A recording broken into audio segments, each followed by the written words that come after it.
Hello, you boring lot, and welcome to London Derby, champions or relegated, with me, Boring AFC, and shortly I will be introducing good friend of mine, Adam, host of the Dad's Our Job TV channel on YouTube. Me and Adam go way back. We were previously on. I previously was on the channel with him when we were doing Dad's Our Job, and it was really good fun. It was this kind of lovely blend of family life, football, West Ham, Arsenal. And we got to January this year and there was too much going on in our lives. The show had too much going on within it as well. And we decided to take a break. After a month, I decided that I missed it too much and I set up Boring AFC. And last month, Adam also made his return with Dad's Our Job as a West Ham-centric TV show, and that's doing great as well. I'll get him to introduce himself when he comes on, and he can tell you all about his links and social media links so you can check him out. Big up the chat. Make sure you like. Make sure you subscribe if you're new. Get in the chat, get some comments going, and we can have a real good debate. I'm going to be on it. I'm going to be winding him up just a touch, but only a little bit. And then we can go from there. But let me introduce Adam. Adam can introduce himself because he can most definitely speak for himself. So here we go. And Adam is on screen. Hello, Adam. How are you? Yeah, I'm fine, mate. I'm fine. When you said you wasn't going to wind me up, and then you've just said I'm going to wind you up a little bit, I'm like, you know what? I'm not going to enjoy this. Listen, honestly, it's going to be gentle loving. That's all it is. Just call me McLovin, man. McLovin, yeah. I was thinking of to be fair, the thing is I know that you love like a pun and I know you love like a good game, and I thought maybe we could do like West Ham and Arsenal players with songs. Do you know what I mean? So like for example, with West Ham you could have with West Ham you could have Going Deeper Underground. Right, which is kind of befitting considering you're in a relegation battle, right? Okay. Is there a song with is there a song with bottle in it? I'm sure. I don't know if you'll get an Arsenal player in there. Well, no, I don't know. Genie in the bottle. I'll have a think. There's a. I did vote on you. For example, you could have Keown and the famous Fleetwood Mac song. Keown your own way. Oh, go your Keown way. That's it. Mate, you could do something like that. Why? You've ruined it. Your Keown way. If you have to explain it to the level you just have, it's not funny. You know what? You're getting relegated, so that's funny. Also, your title, it says champion or relegated. Like you could have had champions or championship. Like that's the pun you got to go with. I'll be honest, mate. Titles aren't really my forte. If you ever check on the channel and check my live streams, it's basically just a list of what I'm going to talk about. What do you live stream? What are we doing? I thought this was a Zoom call. Listen, mate. Listen. 100,000 views. I've had 100,000 views. Thank you very much. Well done, mate. You're doing a good job. But all right. So let's jump into it now. I know your time is precious. I know you don't have a lot. But before we do the debate and stuff, introduce yourself for everyone and get your networks out there so that people can check you out on there too. I'll see if I can add your page in the comments so people can check you out or link you that way. Cool. My name's Adam. I'm 39. I like long walks and rainy days. So basically I'm the host of Dad's Our Job TV. As Rob described earlier, we had a dad's pod about 18 months ago, just after the Euros, and it started off as a drunken night in the pub in our local with Three Pigeons in Housestead, which materialised into something that we're very, very proud of doing. Really, I mean, what we had on there, we've had ex-Premier League referee Keith Hackett, we've had ex-footballer Matt Jarvis on there, we've had West Ham coach Mark Phillips. We've had football finance expert Kieran Maguire, and we've touched on a lot of professionals in the game during that, but also touching on private lives, like family life, and that's what we was most proud in doing. And I think we're probably kind of hit its peak in terms of understanding the the responsibilities and missing your family as a professional sports person with Matt Jarvis.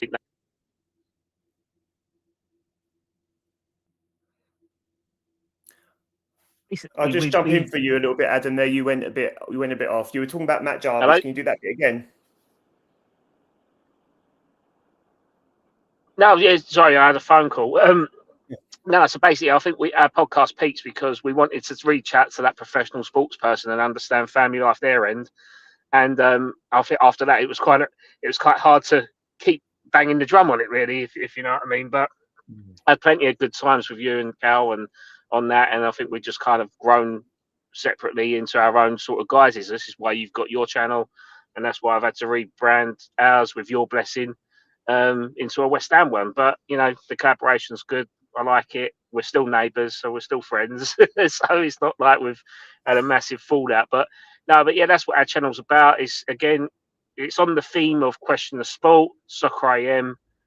We get people involved with challenges. We do looky likeys. We do little little segments of someone called Richard Dodds, who's a big West Ham fan, known infamously on Overland and Sea Fanzine, and he does a Jesse's Diet sort of little sketch of what his job is today. So yes, we kind of play on our name as well as other people's surnames. But yeah, I mean, so we're a West Ham show. We try to be optimistic where we can, but we try and hit on the reality side to it. Like we understand we're in a massive club to what some people think we are. I mean, West Ham are massive. I mean, that's a tongue-in-cheek song that we sing all the time, and but I think that is us in a nutshell. Like when West Ham play well and we win, we are the biggest team ever, and if we lose, we're still there. We're still supporting them. So yeah, that's what we're about.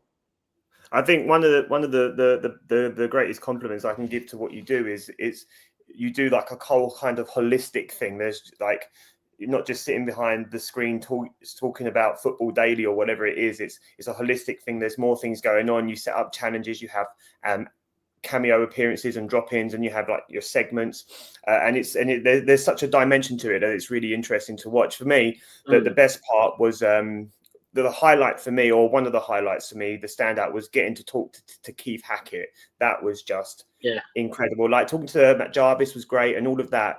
But Keith Hackett coming on the show, talking to us about refereeing decisions, showing us his little book from like the 50s, and it was like this is what a handball was described of in the 50s. Like it was just incredible. So but you did segue quite nicely a little bit about being massive, right? Can West Ham, before I do that, actually, let me just big up the chat. Thank you for being here, Chris. We are very well, thank you. You've just been subbed as well, Adam, from Chris. He's a Liverpool fan. He's a nice guy. And I think that takes you to 300 subs as well. So congratulations, sir. Good job. Oh, well, thank you. Thank you. Yeah. And Retro Goon is here. You know Retro Gooner from back in the day. Yeah, when we first started off. So Keith's here. Good to see you, Keith. Thank you for being here. I haven't read your most recent Substack, but I absolutely intend to. But let's get into it then. Will West Ham remain massive next year, Adam?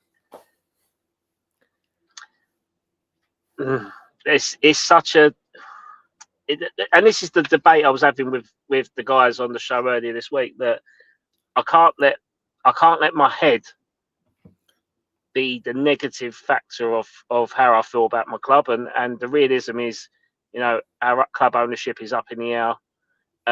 Our recruitment has been poor. We're on our third manager in 2 years. It's just a lot of factors there that kind of support the fact that we deserve to get relegated. Like I say, the season's determined over 38 games, not the last 11 under Nuno with his men.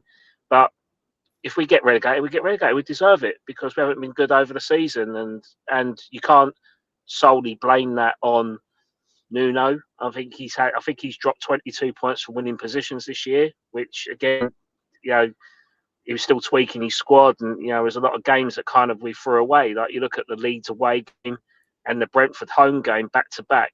He played our wing backs on the wrong side. Playing Ollie Scholes, who's a predominantly left-footed fullback, as a right wing back. it's just crazy. Like those sort of decisions, I think, will be the ones that kind of bite us on the backside. But we're still not out of it. Like, I think when we lost to Nottingham Forest at home, and we conceded that last minute penalty that Morgan Gibbs White put away. I think we were something like 8 or 9 points adrift then, and it was in January. And you think, you know what, like we was dead and buried 3 or 4 months ago. But the fact that we're only a point behind Spurs at this point with 3 games to go, I think we've definitely put up a fight. It's just the remaining games now which are quite touch and go. So yeah, I think anything could happen in football. Thanks, guys. Cheers. And let's hope that Man City don't beat Brentford in the Saturday game, and then when we play each other on Sunday, there's a bit of a mutual respect, hopefully more in our favour for us to get a result that can put the pressure on Spurs. So that's what I'm hoping for this weekend. I mean, yeah, look, I mean, you know how I feel about games. I want my team to win every single game they play. I'm not the type of person. I'm not like Spurs who would rather do somebody else a favour, put a Man City top on. That's not me. I just want Arsenal to win every game. Despite that, and I don't like saying it particularly out loud, right? But obviously, in an ideal world, I'd see Spurs go down. The reality is, I do think it might be that West Ham goes down. I feel like I'm in a 60-40 that West Ham will go down. Yeah. I don't know. Their remaining fixtures are quite challenging still. And Spurs aren't easy, but I feel like, I don't know whether the problem with Arsenal, West Ham, and I've got some numbers here for you. This is the last 5 games that we've had against West Ham. The first fixture this year, we won 2-0. We did lose 1-0 to you at home last season, but then we also beat you 5-2 and 6-0 away. So the last two times we played you away, we beat you 5-2 and 6-0. And then we lost to you 2-0 at home. So we are better against you when we're playing away. And so I think that might go into Arsenal's favour. But then on the flip side, your last 5 fixtures in the Premier League, you haven't lost. In the Premier League at home. In the Premier League at home. No, we're unbeaten in 6. In 6. So I did the last 5. You've 1-2, drawn 3. You beat Everton 2-1. You beat Wolves 4-0. You drew with City 1-1. Bournemouth 0-0. United 1-1. So you at home are pretty good. So for Arsenal to go there, it's not going to be, Arsenal aren't going to go there and absolutely tank here. I don't think that. I do think Arsenal will win, but I think Arsenal will win based purely on the fact that West Ham have to play. Arsenal have to play too, but I think defensively and on the break, especially with the potential team lineup that Arsenal could play, I think, especially if he doesn't change it, because I don't think he should change it. I don't think he should change the team now for the end of the season, because there's a week gap between each game now. There's no way you should be changing that starting 11 bar someone getting injured. I just think that Declan Rice sitting in the anchor, and I'm not mentioning him to wind you up, but Declan in the 6. No. Dex in the 6 with Miles Lewis-Skelly in the 8, Eze in the 10. Both Maverick-type players, both willing to lose the ball to try something out there, but then the likes of Saka and Trossard holding the ball up for the Arsenal have completely changed the dynamic of their play, and they've had to. But I think that could cause problems for West Ham, who are going to have to play, because if they don't, they will definitely get relegated. So, what are your thoughts on that, Adam? What do you think the game might look like? Well, what I hope is that we play with no fear and we've got nothing to lose. We need, we're a point behind Spurs. We have to go out and put the pressure on them, and we have to get a result in terms of getting 3 points. And for me personally, I'd like to see us play 3 at the back with 3-4-3 and literally just go and try and get at you. But the problem with that is that are West Ham capable of playing full on attack for 90 minutes? And I just don't think we are. So I think what will most likely happen is that we'll probably play 4 at the back to start with in the first half hour, and then we'll look to try and go pretty much full on in the final 15 minutes of the first half, and then look to come out in the second half and go, just got to go for it. So I think Do it's you think probably it could more be about containing the result at the time and then trying to change it in the second half. That's what I think will happen. Do you think it could be like a bit like a City job where you did what you did against City, got your goal? I mean, I know they scored a decent equaliser, but then trying to hold on. But no, because they scored first, and I think Bernardo Silva only scored because it was a cross that he didn't mean. And then we literally come out 2 minutes later and got the equaliser. So we do have a bit of resilience, and we do react quite positively. I mean, even at the weekend, like we conceded the goal with Brentford, but we was at the other end of the pitch. We hit the post twice, and Manfred Panos had a goal disallowed. And it's like, well, we can come back at you. And I think that is the and that is the main thing. So yeah, I think I live in hope that the fact that we'll come out all guns blazing and try and get a result. But realistically, I just don't think we've got the minerals to do it throughout the game. I do think that this is Arsenal's hardest remaining game of the season. Yeah. And I say that despite the Champions League, because I want the league so badly, right? But I feel like this result particularly sets the tone for what's left, because I think if Arsenal beat West Ham, we will win the league. When I did the review after Arsenal lost to Man City, I actually finished that game with more hope. I thought we would win the league after losing to Man City, because I saw changes and I saw dynamic movement and whatever, right? And then I said, I think we can win our remaining 5 fixtures, but I think Newcastle is the hardest, right? Because bogey team and all that kind of thing. But of the 3 that are left now, West Ham is the most significant game, probably in our Premier League fixture list for 20 years. Because if we do beat West Ham, I do think we go on to win the league, but I also think it could potentially relegate West Ham as well. Or it could be the final nail, the catalyst, if you like. the catalyst For the final. Yeah. I mean, this is basing it on whether Spurs pick up results in their last 3 games, because we could lose to you, and then they could lose to Leeds. Yeah. But then it's like, well, okay, we're in the same position. Then we've got Newcastle away, and then they've got Chelsea. So it is a bit. It is very much dependent on Spurs. Because we play first, we have to put that stall out for them to react accordingly. Yeah. And I think if we lose to you on Sunday, then that means that Leeds are mathematically safe. Right. Although they're virtually safe now, but mathematically safe, they can go, right, season over, we can think about next year now. And they've got Spurs next the following day. Yes, so that kind of worries me in the terms of if they start going, oh, you know what, we're done. We ain't going to play full steam ahead. But I think talking to a few Leeds fans as well, I think even if that's the case, they want to go out and beat them because Spurs relegated them 3 years ago. So they want revenge. They want to relegate them now. So it is quite a tough dynamic. But who knows? Who knows? I mean, yeah, it's going to be a stressful Sunday, and I'm going to turn my phone off so you don't talk to me. No, to be honest, mate, I'm so nervous about I'm nervous about this game because I'm desperate to win it, because I think, like I said, I think if we win it, we'll win the league. I think we both are. We're both desperate to win it, and I think that's why I was a bit like hesitant to come on in the first place. I didn't want to have this fallout because we're so desperate for the same thing. But yeah, it's just like okay. And it's tough. It's tough. So with that all being said, then there's a lot riding on it. I will ask you a question about that afterwards. Just a reminder, guys, please like and please subscribe if you're new, or check out Adam's page. It's in the comments somewhere. But what do you think the score will be? I've got to go in my heart. I have to go in my heart, and I think we'll win 1-0.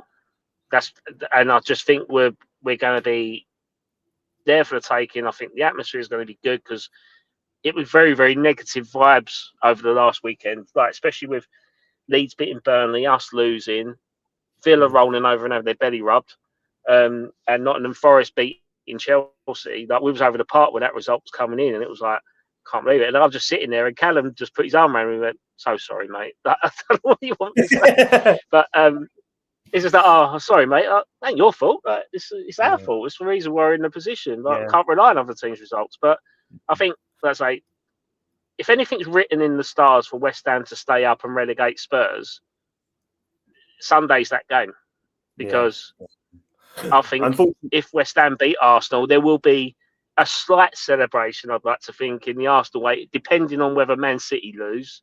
Yeah. Then the kind of result becomes a bit not as sufficient or significant leading up to, because then you've already got that game on them, haven't you?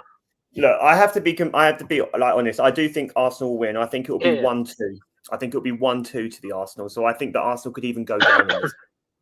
But I do think Arsenal will win the game. I think they'll be too strong. Sentiments are romantic. I am of the opinion that I just want Arsenal to win every game, and that's how most fans should be, right? It's been too long. Yeah, that's right. But it's not just that. It could be a nuts and bolts game at the end of the season next year, and Arsenal could be 8th, and it doesn't mean anything. I just want Arsenal to win every single game they play, right? But I do think the Brentford fixture psychologically will be quite important. Is it Brentford this weekend for City? Everyone wants the buffer, but for me, I want the jugular, and I mean that with respect. Like I want Arsenal to have the points, because I want Arsenal to be able to win it at home at Burnley on the 18th or whenever it is, the Monday, so I can go from work straight down to the Emirates and party my little backside off. I want my fever pitch moment, Adam. I want my fever pitch moment. I want my Colin Firth running through the streets, living my best life. I'm going to get into the one more question for you before I let you go, because I know you're probably going to have to go back. But there is a couple of questions for you in the chat, and I'll just pick them at random. So Chris has got 2. I'll ask you the one about Bowen first. What do you reckon? Will Bowen price slightly drop, and will he leave if you go down? I heard Newcastle. Yeah, I spoke. Your mobile phone is still in the vehicle. I spoke about this earlier. I can still hear you. Fatty's come on. Oh, really? I think. Right, back to the video. I spoke about this this week, and I think, in my personal opinion, I'd rather sell him if we stayed up, and he stayed with us if we went down. But I think because of PSR ruling and stuff, you have to take into account that we paid 20 million for him. He's been with us since 2021. He signed a 7-year deal, and I think he's got 4 years left on that now. And the owners are pretty much like, show me the money. They've lost £104 million through their decision making, and they will sell Bowen. They will sell him, and I'll be at peace with it, if I'm honest, because I think he can't do much more. He's won us a trophy. He's been West Ham captain. Hopefully, he can keep us up, and then we can kind of part it on that term. But I think if we go down, it does feel a bit like, you was captain and we relegated under your watch. Surely you should give us a season back. But he owes us nothing. He owes us absolutely nothing. I know he's married to the Dyers, and interestingly enough, the car I'm sitting next to now has got a Danny Dyer air freshener hanging from the window for some reason. But yeah, I just think it probably just needs to give us that one more season in the Championship to kind of get us back up if we do go down, and then we'll look to sell him for less than what's been anticipated this summer. But they're talking about 50 million quid for him now, and personally, I'll be disappointed if he goes to someone like Newcastle or Everton, because it's not really matching his heights of what he should be achieving. I personally think he'll go Man United, because he's a Man United fan at heart. His idol was David Beckham, and if Man United come in a £50 million bid for him, I think how could we refuse it? He's 29 years old. We need a rebuild. We need the money, and sadly, Bowen will be one of those sacrifices. Fair enough. Yeah, I mean, I think he'll go at the end of the season. I can't disagree with what you said there. I think that he's easy money. He's the best player you've got, and he makes other teams immediately better. So I think that you struggle to keep him. Let me move on to David real quick. His perfect world would see Man City, Arsenal, Spurs lose, then Arsenal win their remaining games, win the title, and Spurs get relegated. In reality, Declan Rice wins us the game and costs West Ham. And he said that's the thing, isn't it? That's the caveat. It could be Rice that puts the nail in the coffin, because he is just good. It could be Rice. It could be Rice to score an own goal in the 94th minute, couldn't it? And it could be anything. It could be anything. Yeah, that's what I mean. So I think, anything could happen. In an ideal world, you want Man City to drop points this Saturday, and I think all eyes will be on that game before we play on Sunday, and I think whatever happens on that game might come to fruition on Sunday in terms of what's going to happen. So hopefully Man City lose or draw on Saturday, and then hopefully West Ham can get a result against you guys. But ideal world, do you guys win the double and West Ham stay up? That's the perfect scenario for us too, right? Yeah, that'd be lovely. Especially if Spurs go anything that involves Spurs going down is a great scenario. I mean, what gives the entitlement of Spurs to be declaring themselves as a Big Six club that have won one League Cup and a Europa League last season? Like, how can they justify being a top six club? I can't get it. And Shameful, mate. I just think that they're just a commercially focused club that always worry about the money, and then they think they've got this big say on the rest of the league. I'm like, I'm sorry. The sooner they get relegated, the absolute better it will be for the Premier League as a whole. Because I'll tell you what will happen. Because I'll tell you what will happen when it comes to like club voting. It's got to be you need 14. I think it's 14 or 15 votes to win the majority.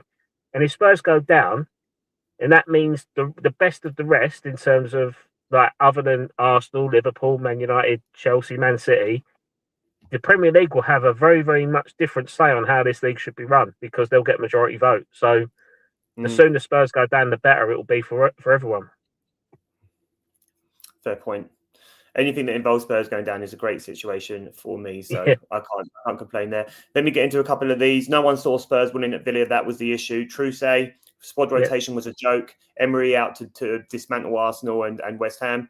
If West Ham wins it, it might send Spurs down. Lol. Yeah, Brian's a Chelsea fan, by the way. Well, Chelsea got an equal say because they hate Spurs as much as everyone else. So they just need to start winning games and scoring goals. Otherwise, they've got no chance. That's right. Dark Side is in the chat. Good friend of mine. We love chatting football and chatting Arsenal in particular. Big up. He does think the Hammers are going down as well, I'm afraid, Adam. But he would obviously, like most Arsenal fans, prefer to see West Ham stay up. And would you take a draw? Again, it depends on. That's the thing. I wrote about this as well on my Twitter account. About Nuno staying or going. I mean, even if we get 7 points, like if we draw with you, beat Newcastle, beat Leeds, we're still hoping that Spurs drop points because they could equally get 7 points. I mean, they could easily beat Leeds if they wanted to. They could easily beat Chelsea on the form that they are. I think they're probably the only cat amongst the pigeons is that they've got Everton at home on the last day of the season, and it's a David Moyes side. So David Moyes could help relegate Spurs, but on the other hand, he could send the owners that stabbed him in the back down. That's right. Yeah. So, yeah, it's hard. I mean, yeah, I would take a draw, but we need the win really, and like it's both. This is why it could be a good game of football. Both teams need the win, don't they? Brian, the Chelsea fans in the chat, he did say sorry about the Forest result. Oh, is it? Oh, yeah. Forest were out of it. Like, don't feel too bad. I mean, again, you are a Chelsea fan. So I'm not that upset. Dark Side has said, if City drop points, I'll be happy to donate to West Ham. Love. Well done, Dark Side. No, that's it. That's it. And I think that's the perfect scenario. If Man City drop points, it'll be like Arsenal be like, tell you what, Arsenal fans will be thinking to themselves going, all them Spurs fans that booked them hotels in Budapest. Yeah. Up in the price. I'll tell you what, let's send them down. Like karma's a bitch, isn't it? So if Spurs continue to keep booking hotels that they're going to cancel on the day of the final because they can, or 24 hours notice on Airbnb, Arsenal could pretty much relegate them before the final's been played. Yeah. So they could. I mean, look, David's put here the double Spurs go down, football's completed. They ain't a big six club, no way. It would be the triple, David. No. Champions League, Premier League, Spurs down. You could retire, couldn't you? Brian's put 40. Spurs are pretty much. Spurs are pretty much. You know, like you have your circle of mates, right? And then you get the new kid coming from school. That goes, oh, you all right, mate? It's all right if I join in. And you're like, no, go away, go away. But they're there. And it's like, Yeah. oh yeah, all right, you can hang along, like just you can hold me bags, that sort of thing. That's what Spurs are. They're like They're they're a like the beg, aren't they? geeky kid in the group of cool kids. Yeah, they're a proper beg, aren't they? That's what they are. They're a proper beg. Yeah. Let me. I've got one more question for you, Adam. I know you've got to get back to work. You've given me way more time than I thought you had. Yeah, So that's fine. thank you. The last question is this: what happens if Spurs go down? I'm sorry, if West Ham go down. What happens to West Ham if West Ham go down? What happens? I mean, the first thing. I mean, there was an article that was written by Football Insider about the 5 eventualities of West Ham going down in the Championship. One is fire sale. Everyone goes. Rebuild. Manager goes. Like literally start from scratch because we need 104 million pounds. We need to find to be debt free to be able to reinvest. Mm-hmm. So Fernandez will go. Somerville will go. Bowen will go. Tadibo, Mavropanos, Suchek maybe. Wilson will have his contract terminated because we've gone down. Traore will have his contract terminated if we go down. Pablo might stay. Tati might stay, but I think he'll end up going. Ariola will go.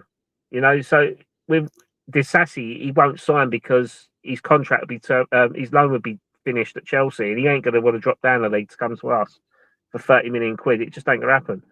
So there's going to be a massive fire sale, and then you're looking at a squad that's going to be built around based off the academy because we can't afford to buy anyone. The other option is that we take a gamble. We take small sales, like you take a few sales like Somerville and Fernandez. I think they're pretty much gone anyway, from what I've heard. Where's Somerville going? Somerville, I think he might be going abroad, like Dortmund or Roma. I've heard. I'd have him at Arsenal. I really would. Yeah, but I think there's better out there personally. But there's a number 2 option. I think we said this before. I'd have him as a 2. You ain't going to spend 30 million pounds for a number 2, are you? Like, let's be real. It's just not going to happen. Yeah. But yeah, it's that, and then we gamble, and then we continue to spend. We buy all the best players in the Championship, give them good contracts, and can I just say try and get back up without the relying on the parachute payments. The best scenario, really, is that it could be a one step further and getting David Sullivan out of the club. Yeah. Because that's basically what David says here, mate. David says that here. West Ham deserve better. They need decent owners. I've always liked West Ham as a club. Hope they stay up. Their fans deserve better. Much love. We do. We've been missold. We've been missold this promise for the past 16 years, and it's worth pointing out that on the 15 years, but it's worth pointing out on the 15th minute of the game, there will be a flurry of red cards shown towards the director's box. This has been happening every game, home and away. BS out cards that are being shown, and the TV and the press have all been picking it up, and it will be shown again on the TV. So if you're wondering why there's a red card in protest, it's because it's to get the ownership out. And with rumours circulating about certain offences that are going on, I'm not going to drag on about it, but it involves the club one way or another. And the only way that's going to go away from the club is if the ownership changes. No, fair enough, Adam. The only thing I would say is we do spend money on our backups. We spent 50 million on Noni Madueke, who played way more football this year than he would have ever have anticipated when he signed for Arsenal because Saka spent a large fortune injured. So there would be a space for Somerville in the squad at 30 million. I can tell you that. Yeah, I just don't see it. I just don't see it. I think there's better out there, mate. I'm being completely honest. I think although he's been playing well and he's got rapid pace, I just do think he has got a bit of an attitude problem. I mean, last season we were without a left winger because he felt that his injury could be self-medicated. And in fact, he needed an injury, and it only delayed him 3 months before he got the injury, and then without him. David's just put a swap deal for Madueke. Put some respect on Madueke's name. He deserves better. I like Noni. I like Noni. I do too. I like Noni. He's just not a starter. Interesting story about Noni. I would. No, I all the time like recommending players and youth players, and Noni Madueke was a former Spurs. You're breaking up, mate. And he went over to PSV. I think it's something like 16, 17. Oh, sorry. He went over to Spurs when he was like 16. He was available for 2 million quid, and West Ham turned it down. him and Yunus Musa, who's a former Gooner. Both of them were £2 million, and apparently that was more than what they would want to spend at an academy player. Yeah. So we could have had Nonny made the wake here at West Ham at one point, but they refused. Yeah. I mean, yeah, but I mean, they've got a history of making poor choices when it comes to signings, haven't they? And they've missed the bus on a couple of people a couple of times, haven't they, as well, West Ham? So, Yeah. And you've spoken about, I remember you speaking about it quite a lot, actually, where players have gone past you and they've ended up at much bigger clubs. And you could have had them for a year, made money on them and all the things. And it's because David Stalin is trying to be shrewd and do business with his mates. But yeah. Listen, we're 35 minutes deep, Adam. I'm assuming you've got to get back to work, so I will let you go. Is there anything you want to say to round up everything before I let you drop out? No, mate. I think you pretty much hit the nail on the head. Just keep up the good work of what you're doing. People need to start just subscribing to Rob a bit more often and get him on other shows and get collaborating with him. But yeah, other than that, I've got nothing else to say. But hopefully, we have to believe as a club that we can win the game, and hopefully West Ham can win. But for Arsenal to soften the blow, hopefully Man City drop points as well at the weekend. That's about as diplomatic as you could possibly be, and I appreciate you for it. Diplomatic's my middle name. Look, Adam, I will catch you later because I want you to show me all that beer you've bought. All right? Yeah. All right. Thanks a lot, Adam. You take care, mate. No worries. Cover your eyes. No, there's not. All right, guys. Look, I'm going to wrap up. I appreciate you guys being here. Thank you for giving Adam some love. He is a good lad. I think he's picked up 5 or 6 subscribers from this stream today because he was teetering on 299, and I'm pretty sure he must be close to. Let me check. Yeah, he was on 299. He's up to 303. You guys are amazing. Thank you for getting him over the line into the 300s. That's amazing, and he'll be chuffed to bits with that. So thank you. I did see this. I'll just pick up what's left in the chat before we go. I did see this. It sounds like it's been in the works since March.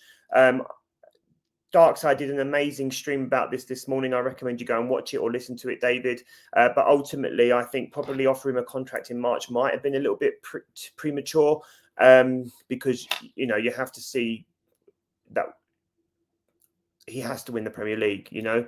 But maybe we can talk about that on stream tomorrow about the pros and cons of doing something like that, because I do think that there is a little bit of a disconnect between some Arsenal fans and the board, and I think that might be quite worth talking about as well. Just as a quick one before, I will be streaming tomorrow, but we didn't get on to talk about it. This would be my that's the wrong one. This would be my lineup for the Arsenal West Ham game. I wouldn't change anything. If I'm being honest, I would play the same team that's played the last 2 games. Raya, White, Saliba, Gabriel, Calafiori, Rice, MLS, Saka, Eze, Trossard, Gyökeres. Would change nothing. I understand if he might change the fullbacks around a little bit. But other than that, I wouldn't change anything about this team, and I would start them. I know that Saka's only really capable of about 60 minutes. That's okay. Nonny from 60 onwards. I think this team is perfect as it is for what it can be right now, and I would not change a thing. My score prediction is 2-1. I think Arsenal will get the job done, and I think that Arsenal will be then in a strong position to finally get it over the line. Arsenal to win the Premier League, Arsenal to potentially win the Champions League, and in an ideal world, Spurs go down and Arsenal can complete football. With that being said, guys, that is the second stream of the day. I've never done 2 before. Thank you for being here. Please make sure the likes are up. If you're new, subscribe. I'm chasing down 100. I'm getting there. I think I'm at 91. It would be amazing to get 100 subs. My challenge is to get to 100 subs so I can start uploading stuff on TikTok, because I've got myself a checklist. Other than that, guys, I will see you tomorrow at 9:15 for a boring brew, and we can look forward to the weekend ahead. You guys have a lovely day, and I will see you tomorrow.